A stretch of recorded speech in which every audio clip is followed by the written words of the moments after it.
Memasuki hari ke-10 pencarian KMP Trunu Pratamajaya, penyelam dari Dislambair Koarmada 2 akan menurunkan alat ROV atau Remotely Operated Vehicle dari atas KRI Pulau Vanildo. Alat khusus ROV atau Remotely Operated Vehicle diturunkan oleh penyelam Dislambair Koarmada 2 Surabaya untuk melihat keberadaan kapal feri KMP Trunu Pratamajaya yang tenggelam di Selat Bali. Selama beberapa hari, tim penyelam cukup kesulitan untuk melakukan identifikasi secara visual karena kondisi bawah air di Selat Bali yang cukup kuat dan membahayakan alat. Lebih lengkap soal operasi SAR yang dilakukan di perairan Selat Bali, kita sudah bergabung dengan jurnalis Kompas TV, sudah ada Jonah Hamonangan dan Febri James yang secara eksklusif berada di KRI Pulau Vanildo di Selat Bali. Selamat pagi Jonah. Jonah, bisa gambarkan kepada kami semua dan juga pemirsa Kompas TV secara eksklusif bagaimana perkembangan operasi SAR di Selat Bali saat ini? Apakah titik kapal KMP Trunu Pratamajaya ini sudah bisa dipastikan, Jonah? Ya, selamat pagi Adisti. Memasuki hari ke-10, kalau tadi Anda tanyakan untuk lokasi presisi sebenarnya sudah teridentifikasi, ada sudah ketahuan gitu. Namun memang dikarenakan kendala cuaca dan juga arus bawah yang cukup kuat, maka untuk identifikasi secara langsung atau secara visual atau mungkin secara gambar itu memang tidak bisa terdeteksi. Namun hari ini tim akan mengupayakan agar ROV ini bisa diturunkan. Kondisi saya saat ini persis di lokasi kejadian kapal, jadi ini sangat dinamis, apalagi kalau kita lihat cuacanya memang tidak terlalu baik. Nah, kalau dilihat ini di samping saya sudah beberapa alat, ini ada ROV dan juga beberapa alat bantu. Nah, saya tidak sendiri, Adisti. Nah, saya juga ini bersama tim penyelam yang akan melakukan identifikasi dan melakukan pengecekan untuk mengetahui terkait dengan bagaimana proses dari penurunan ROV dan juga mekanisme dari evakuasi. Saat ini di sebelah kanan saya atau sebelah kiri kaca sudah ada Kepala Dislambair Koarmada 2 Surabaya, yaitu dengan Kolonel Laut Pelaut Haran El Hasan. Kadis, selamat pagi, apa kabar? Selamat pagi, terima kasih Mas Jonan. Ini kita kan sekarang lagi proses evakuasi dan akan menurunkan ROV ya. Mungkin Kadis boleh cerita dulu terkait dengan background pencarian terlebih dahulu. Ya, terima kasih Mas Jonah. Selamat pagi seluruh pemirsa Kompas TV.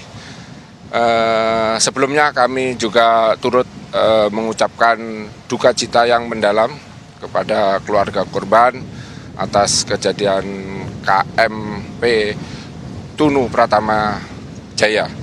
Jadi kami juga dari seluruh tim SAR, dari seluruh bagian baik Basarnas, KNKT, ASDP, TNI Angkatan Laut turut mengucapkan itu. Kemudian untuk pelaksanaan SAR pagi ini, tadi sudah kita mencoba menurunkan marking buoy. Harapannya marking buoy itu bisa tepat di atas objek yang kita duga kemarin, dan mudah-mudahan bisa presisi. Tetapi kita tahu sendiri seperti apa kondisi arus di bawah, sangat kencang ya. Tadi kemudian tapi kita tidak putus asa, kita juga menurunkan untuk kamera bawah air, tetapi juga kamera itu begitu turun arahnya ke selatan. Jadi dia melayang, tidak bisa menghadap ke dasar laut, tidak bisa menghadap ke objek. Kemudian untuk alat ROV kita ini, jadi ini adalah monitornya.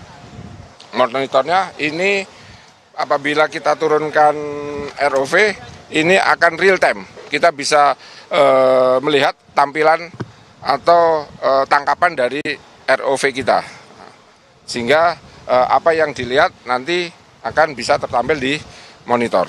Kemudian ini umbilikalnya, kabelnya ROV yang akan mengendalikan ROV. Ini kabel ini sepanjang 300 meter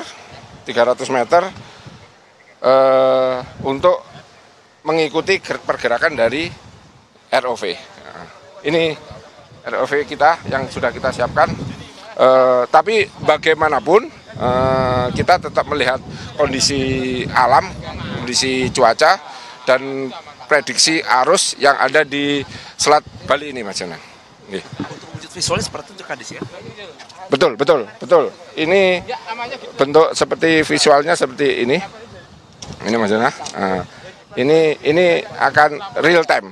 Jadi apa yang di monitor sama kamera akan tertampil di monitornya. Untuk peralatan kan sebenarnya sudah sangat baik, sudah sangat optimal, dan juga dari dari pelaut sendiri mungkin sumber daya manusianya juga sudah cukup oke. Namun kendala kalau kita lihat kan yang sangat terasa seperti cuaca buruk dan juga arus laut bawah. Nah, kalau Kadis sendiri mungkin secara analisa mungkin melihat sebenarnya untuk kesulitannya itu seperti apa? Apakah mungkin nanti ketika melihat itu lebih kepada arus laut yang terlalu kuat atau seperti apa? Karena kalau kita lihat kan untuk kapal menyesuaikan ya Kadis ya. Betul Mas Jonan. Jadi kalau untuk aset kapal yang kita gunakan KRI Vanidlo ini bisa mempertahankan posisi di objek, artinya dia hovering. Tetapi begitu di bawah permukaan ini arusnya sangat kencang, sangat deras. Itulah yang menyebabkan di Selat Bali ini memang memiliki karakter yang paling unik dan sulit diprediksi antara kedalaman 5 meter, 15 meter, 20 meter, sampai 55 meter itu bisa berbeda.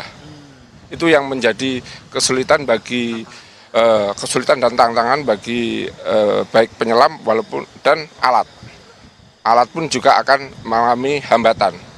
Itulah obstacle di Laut Bali ini. Nanti kalau cuacanya sudah oke, arus bawah lautnya sudah stabil, barulah nanti alat ini akan diturunkan Kadis ya? Betul sekali Mas, betul sekali.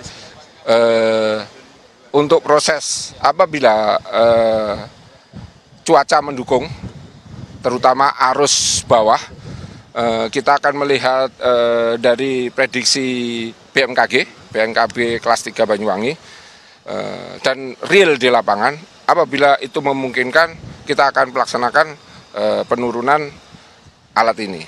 Jadi di Vanidlo ini juga disiapkan seperti ini.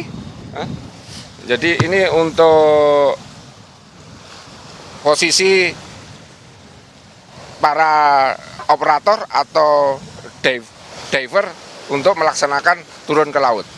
Nah, jadi apabila sudah disetting, sudah semuanya operator sudah siap, kita menurunkan lewat kalau kami sebutnya titian ayam ini. Terima kasih banyak Kadis atas waktunya. Kita juga masih tetap berada di kapal dan menunggu waktu yang tepat untuk bisa menurunkan ROV. Terima kasih banyak Kadis. Demikian acara saya dengan Kadis Lambert Koarmada 2, Kolonel Laut Harun El Hasan, dan kita tentu saja masih menunggu waktu tepat untuk bisa menurunkan ROV. Ketika cuaca sudah oke, arus laut sudah stabil, barulah alat berwarna kuning akan diturunkan dan bisa melihat secara jelas dan detail bagaimana bentuk KMP Tunu Pertama Jaya, khususnya sudah berada di bawah atau dasar lautan ini. Adisti. Baik, terima kasih laporannya jurnalis Kompas TV, Jona Hamonangan dan juga Febri James yang secara eksklusif berada di KRI Pulau Vanildo di Selat Bali. Terima kasih Jona dan juga Febri James, selamat bertugas kembali untuk Anda.